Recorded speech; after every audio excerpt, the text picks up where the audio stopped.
নমস্কার বন্ধুরা, বৃক্ষভূমি চ্যানেলে আপনাদের সকলকে স্বাগত জানাই। তো বন্ধুরা, আজকে আমি আপনাদের দেখাবো বেলি ফুল গাছের রিপোর্টিং। তো বন্ধুরা, বেলি ফুল গাছের রিপোর্টিং করার সময় আপনারা কি কি করবেন সেটাই আজকে আমি আপনাদের দেখাবো। তো বন্ধুরা, এই যে রিপোর্টিং করার সময় বেলি ফুল গাছের যে কাজগুলি করবেন সেগুলো তো আমি অবশ্যই দেখাবো। তো এই কাজগুলি করার কি কি উপকার আছে সেটাও আমি বলবো। তো বন্ধুরা, এই যে দেখতে পাচ্ছেন একটি বেলি ফুল গাছ, দেখুন অনেকটা লম্বা হয়ে গিয়েছে। তো এটাই আজকে আমি রিপোর্টিং করে আপনাদের দেখাবো। তো রিপোর্টিং করার আগে তো বন্ধুরা, এই বেলি ফুল গাছটিকে ডালগুলি একটু ছেঁটে দেব,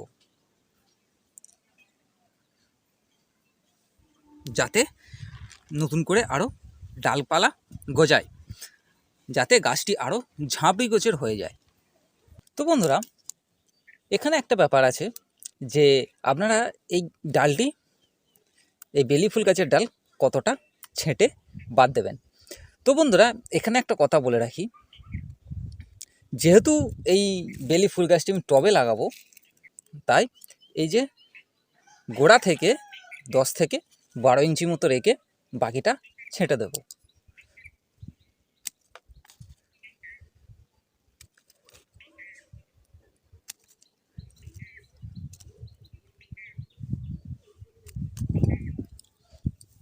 দেখুন,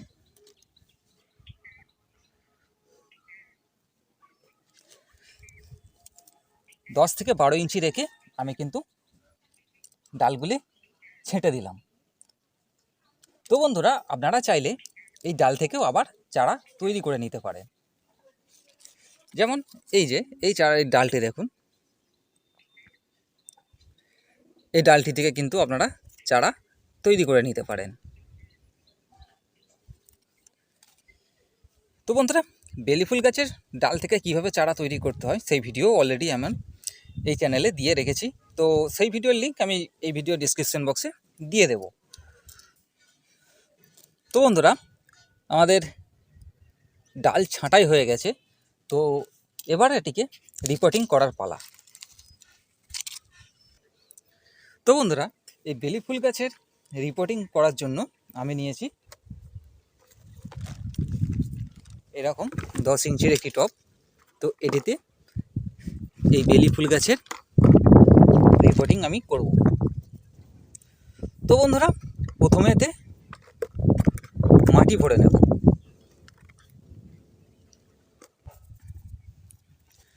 তো বন্ধুরা,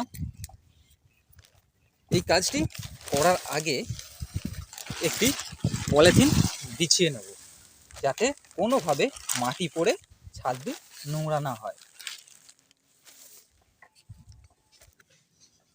এই যে দেখুন, টবে আমি মাটি ভরে নিয়েছি। এই যে, তো এই মাটির সঙ্গে আমি মিশিয়েছি পাতা পচা সার, জৈব সার, আর মিশিয়েছি সামান্য পরিমাণে সরিষার খোল।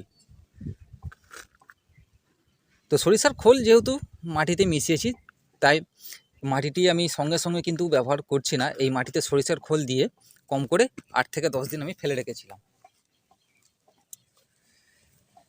যে কোনো গাছ বসানোর সময় যদি মাটিতে সরিষার খোল মেশান, তাহলে কিন্তু 8 থেকে 10 দিন ফেলে রাখবেন, কেননা সরিষার খোল সঙ্গে সঙ্গে কিন্তু মাটির সঙ্গে মেশে না। তো বন্ধুরা, এবার এইটিকে এই টব থেকে বা এই পাত্র থেকে বার করে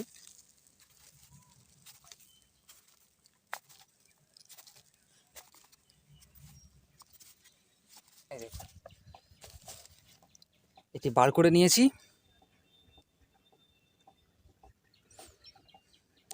এবার এটিকে এর মধ্যে লাগিয়ে দেব।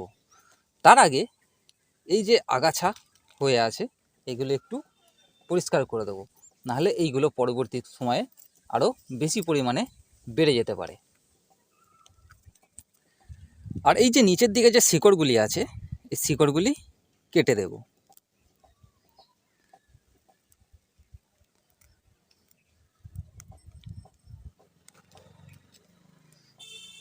হাত দিয়ে না সম্ভব হলে কাঁচি কিংবা কাটার দিয়েও আপনি কাজটি করতে পারে।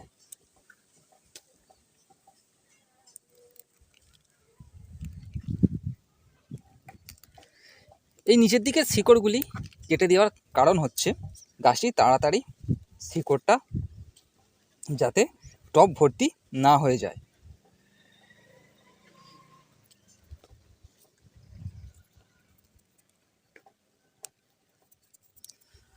তো বন্ধুরা, এবার এটাই ভালো করে সেট করে দেবো।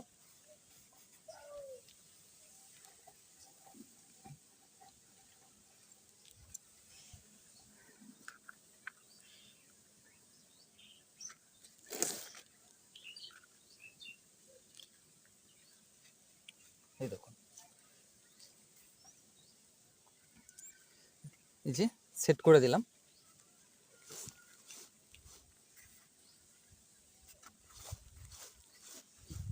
সেট করে দেওয়ার পর এবার এর ধার দিয়ে মাটি দিয়ে দেবো।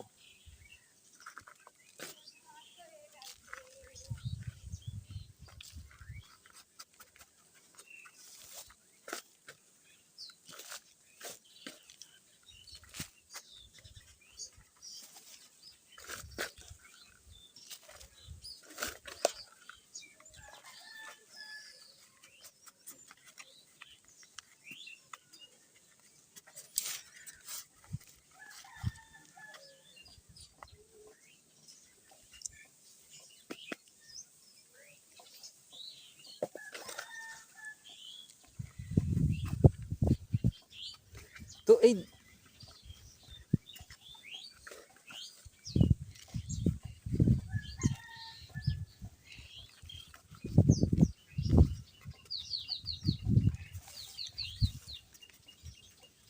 তো বন্ধুরা, এই ধারগুলোই মাটি দেওয়ার সময় একটু খেয়াল রাখবেন যাতে কোনো রকম ফাঁক ফোকর না থেকে থাকে।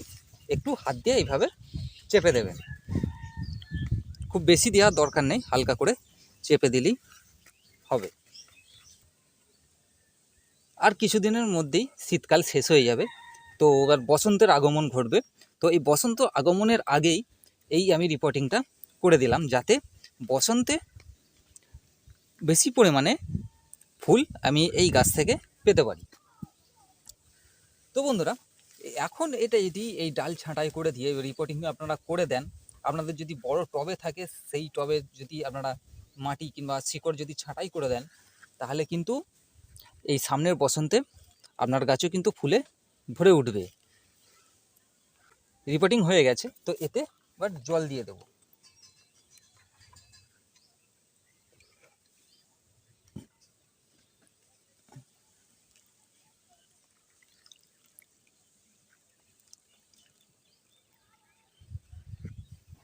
তো বন্ধুরা, এই ছিল আজকের ভিডিও।